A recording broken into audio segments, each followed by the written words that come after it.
Hey everyone, welcome back to Tech Untangled. I'm Maya, and as always, I'm here with... Raj. And folks, today we're diving into something that's making waves in the IT world, especially if you're managing infrastructure across different environments. Right, we're talking about Azure Arc.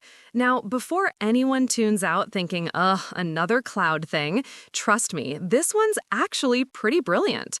Raj, you want to give us the quick version? Sure. So imagine you're managing a company's IT infrastructure, right? You've got servers in your own data center that's been running for years. Maybe you're using AWS for some stuff, Google Cloud for other things, and you've also got some Azure resources. It's like having your music collection scattered across Spotify, Apple Music, YouTube, and your old iPod from 2010. Okay, I love that analogy. So Azure Arc is basically what, a universal remote control? Exactly. It's Microsoft's way of saying, hey, we know your infrastructure is all over the place. Let us help you manage everything from one spot. Azure Arc brings all those scattered resources under one roof, the Azure Control Plane. All right, so let's break this down for our listeners who might not be familiar with what a control plane even is. Raj, can you explain that in plain English? Sure. Think of a control plane like the dashboard in your car. When you want to check your speed, fuel, or turn on the air conditioning, you look at the dashboard. You don't need to open the hood every time. In cloud computing, the control plane is that central dashboard where you manage all your resources, creating them, monitoring them, updating them, deleting them. Got it. So Azure Resource Manager, or ARM as it's called, is like the main dashboard for Azure.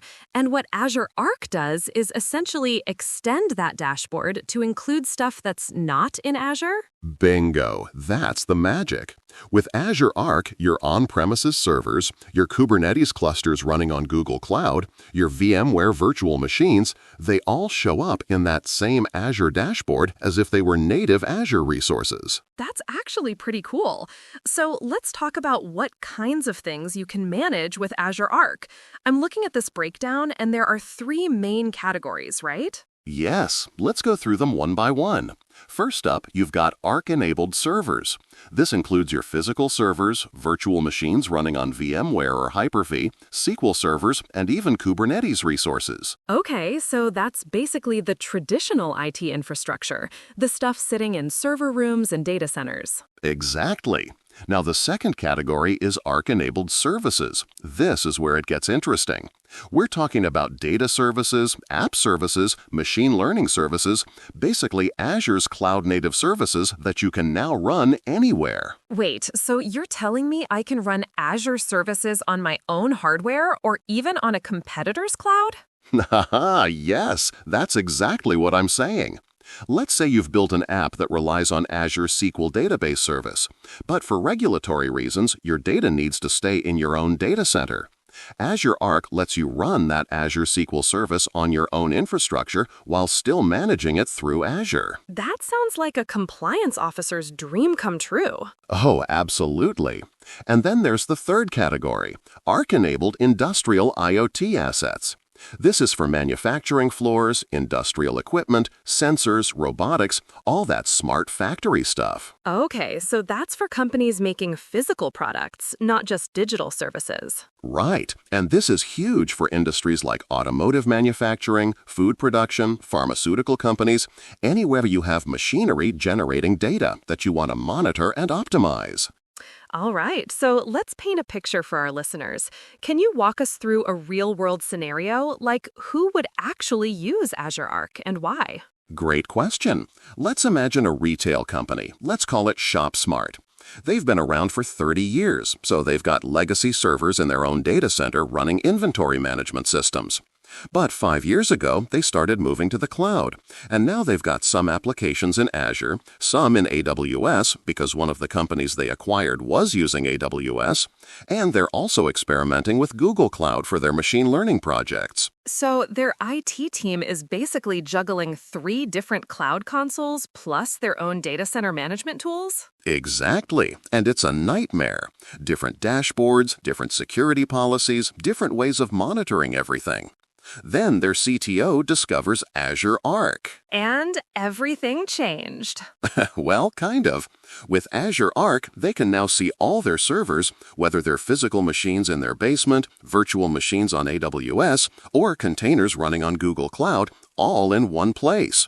They apply the same security policies across everything, monitor everything with the same tools, and their IT team only needs to learn one system instead of 4. That's actually huge from a training and efficiency standpoint. And I'm guessing it saves money, too. Oh, yeah. Think about it. Instead of paying for separate monitoring tools for each environment, separate security tools, separate management systems, you're consolidating everything. Plus, your IT team becomes way more efficient.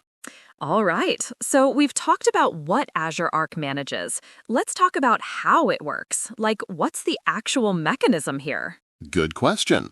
So the key to Azure Arc is something called the Azure Connected Machine Agent for servers, or the Azure Arc agents for Kubernetes clusters. Basically, you install a small piece of software on whatever resource you want to manage, whether it's a server in your data center or a Kubernetes cluster running on AWS. Okay, so it's like installing an app on your phone that connects it to your computer. Perfect analogy. Once that agent is installed, it establishes an outbound connection to Azure over the internet. And here's the cool part. It's outbound only, which means you don't need to open any inbound firewall rules or set up complex VPN connections. It's secure by design. Oh, that's smart. Security teams must love that because they're not punching holes in their firewalls. Exactly. And once that connection is established, that resource gets registered in Azure Resource Manager and gets its own resource ID, just like any native Azure resource would. From that point forward, you can manage it through the Azure Portal, Azure PowerShell, Azure CLI, or any of the standard Azure tools. So from Azure's perspective, it doesn't even know the difference between a server running in Azure and a server running in your basement? Precisely. That's the beauty of it. They all become first-class Azure citizens. All right, now let's talk about the different deployment scenarios. The diagram shows 3 main environments: multi-cloud, on-premises, and operational edge. Can you break those down? Sure. So multi-cloud is when you're using multiple public cloud providers like Azure, AWS, Google Cloud, Oracle Cloud, Alibaba Cloud.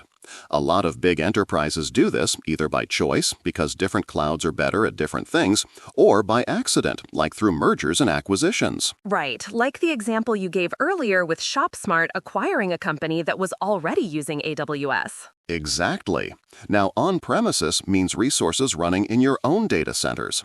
This could be VMware environments, System Center Virtual Machine Manager, Azure Stack HCI, which is Microsoft's hyper-converged infrastructure solution, or even traditional physical servers. And these are the companies that either can't move to the cloud for regulatory reasons, or they have huge investments in existing infrastructure that still works perfectly fine. Yep.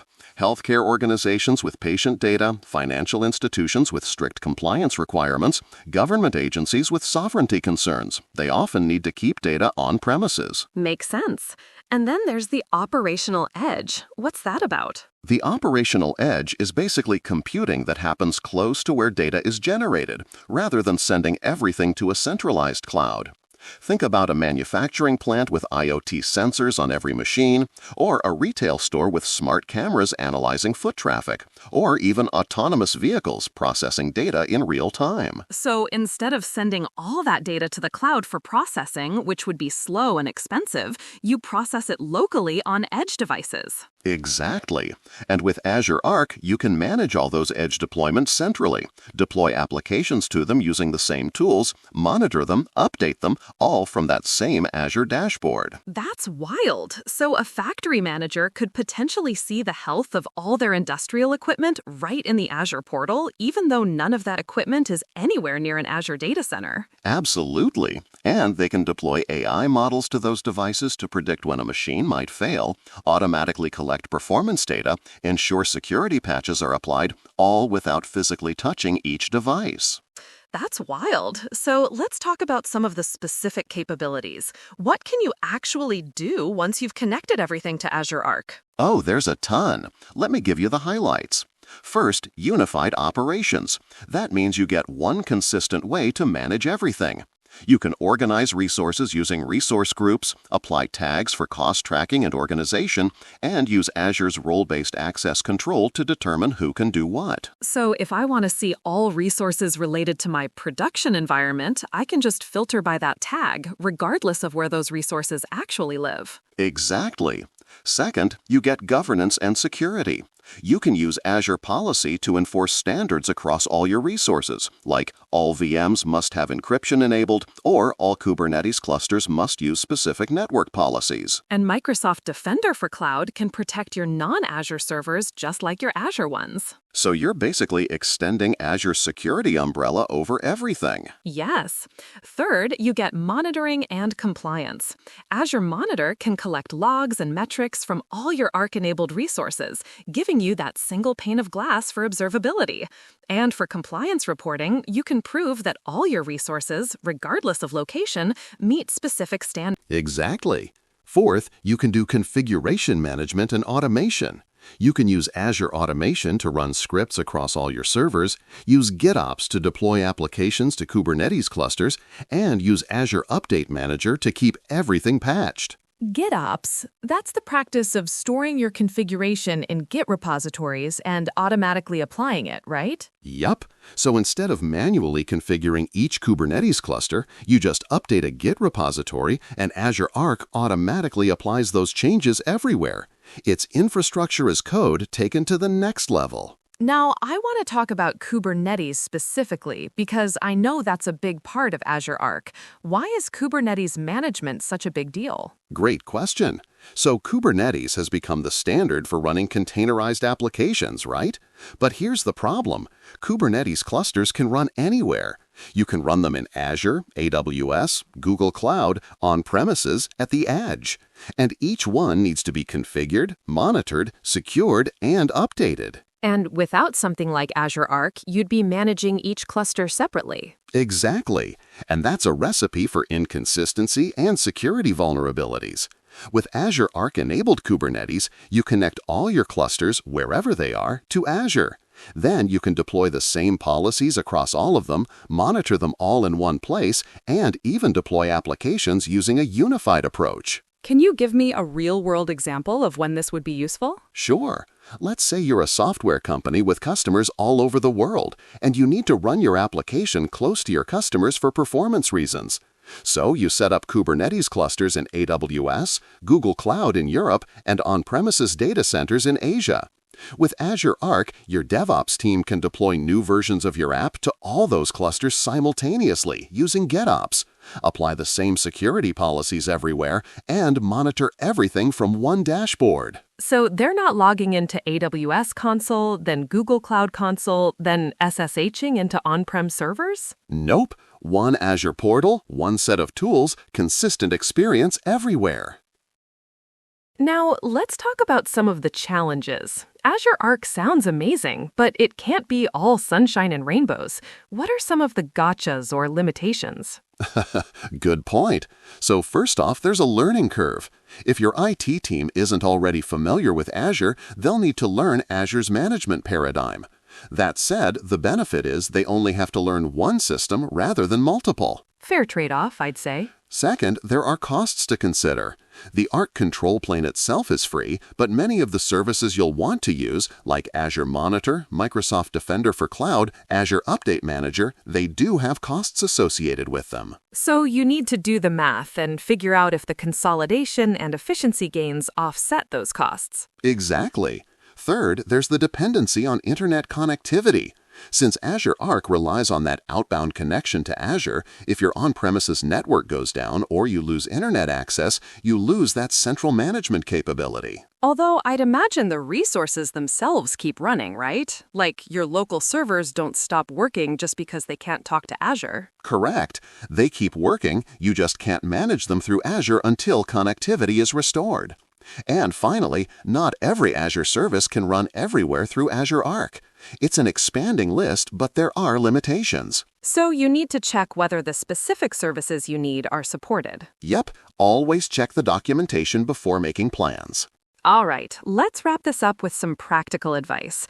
If someone's listening to this and thinking, Azure Arc might be useful for my organization, what should they do next? First step, assess your current environment. Make a list of all the places your infrastructure lives. Are you multi-cloud? Do you have on-premises data centers? Edge locations?